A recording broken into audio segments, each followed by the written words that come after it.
Ladies and gentlemen, this is what you've come for. It's main event time.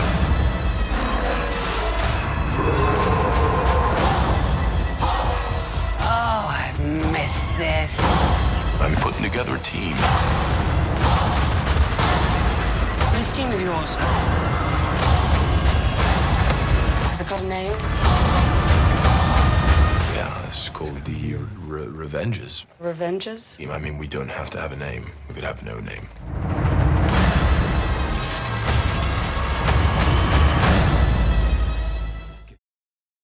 Hey everybody, new Thor Ragnarok trailer, let's break it down. There's a whole bunch of Easter eggs that they revealed from behind the scenes too that have to deal with Fire Lord Surtur as well as what's going on with Hela's character. They actually combined a couple really cool characters from the comics to give her some new abilities.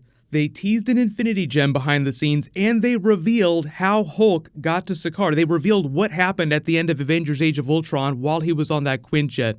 So if you didn't see my Ragnarok video last night, I'm actually doing a Marvel IMAX ticket giveaway. All you have to do to enter is be a subscriber, leave a comment on this video. They just put tickets on sale for this. So this is one of those movies that I would recommend that you try to see in IMAX if you can, because it is going to be nuts. But obviously, like, the big new thing in this is we get a full-blown look at Fire Lord Surtur. They have a little bit of fun with the idea of the Avengers. I love how Bruce Banner here is just so blown away by everything around him that he clearly does not notice that Thor is trying to steal the Avengers name and pass it off like it's his idea.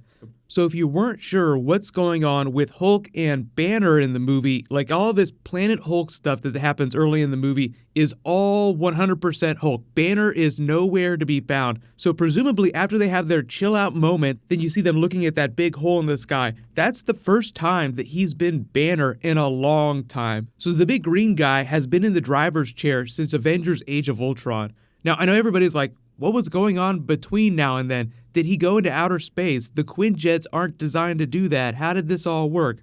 They finally confirmed that Hulk crash landed on Sakaar at the end of Avengers Age of Ultron. So I think, because Guardians of the Galaxy introduced the idea of all these gates in space that help you travel through wormholes all over the universe, that's how he got there. Because otherwise, it would take an entire lifetime just to get to the other part of the galaxy. Forget the other part of the universe. I need to hop more than 50 jumps at a time. I know that. We're about to do 700.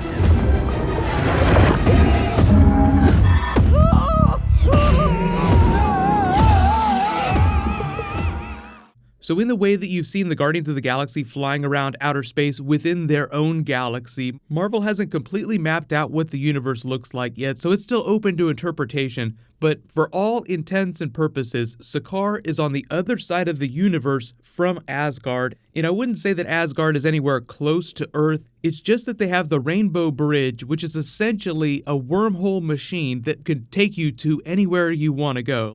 So if you're wondering how it's possible for Hulk to get to Sakaar so quickly after Avengers Age of Ultron, just assume wormholes. That's also kind of how Chris Hemsworth explained when Hela banishes him from Earth, like kicks him into outer space, he lands through a couple wormholes and winds up on the trash planet Sakaar, which is kind of what it is. It's kind of like a garbage dump where all the universe's trash winds up at the end of all the different wormhole lanes, which is why everything looks so cobbled together Jack Kirby style. They used it as an opportunity to introduce all this color and make it look like something out of a Jack Kirby comic book.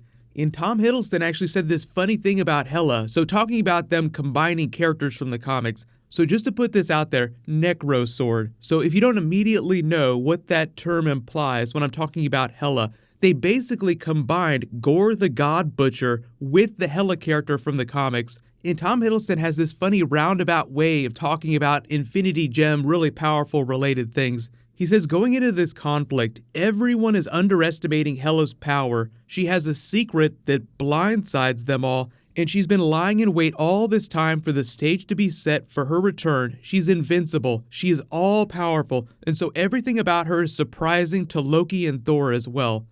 The other producers said that they used the movie to sort of challenge your deeply held beliefs about some of these all-powerful characters. And I think they're mostly talking about Odin, about Thor, about the gods in general, the fact that they might be unkillable, they might be eternal. They used the word eternal when they were talking about shaking your deeply held beliefs. So Asgard itself is eternal. So I think that when they talk about Thor not being able to walk back on the big changes that happened during the movie, they're just going to wipe the board clean so that if they want to do a fourth Thor movie or they want to do Asgard in the other space-based movies like Guardians 3 or whatever other franchises they develop, they can completely redesign it and it totally works from a logic standpoint. Like, oh yeah, Asgard went through Ragnarok, so of course it looks different than it looked in the first couple of Thor movies. So let me know what you guys think about the idea of them combining Gorr the God Butcher, the character, with Hela's powers and Infinity Gem. Like, they didn't explain exactly how that's going to work, but they did say, for the most part, the reason why they added Gorr the God Butcher to her abilities is so that she could just manifest as many weapons as she wants. Like, it's actually in this clip right here.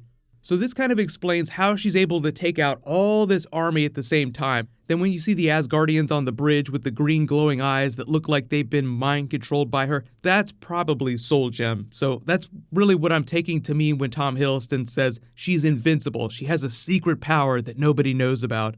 So I probably talked about it in the past before. We can talk about it more after the movie actually comes out, but a lot of her abilities in the comics read like the abilities of the Soul Gem. So it just sounds like everything worked out with her character. So just a heads up, because everything's getting ready to come back on television really soon, there's a lot of comic book stuff that just dropped. I know in related DC news, you guys have been asking for new Justice League, so I'll probably do a video for the Deathstroke episode for Arrow. It's going to be a 2-part episode that'll tell Deathstroke's origin story.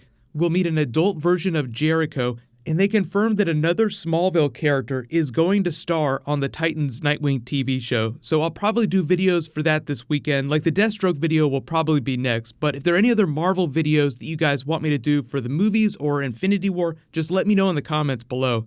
Congratulations to the latest IMAX ticket giveaway winner, Mr. Raccoon. Please private message me on the back end of my channel. It's on the About page so I can get your contact details. What'll happen is I'll announce a new winner the next time I post a Marvel video. So just leave all your requests for what you want that to be.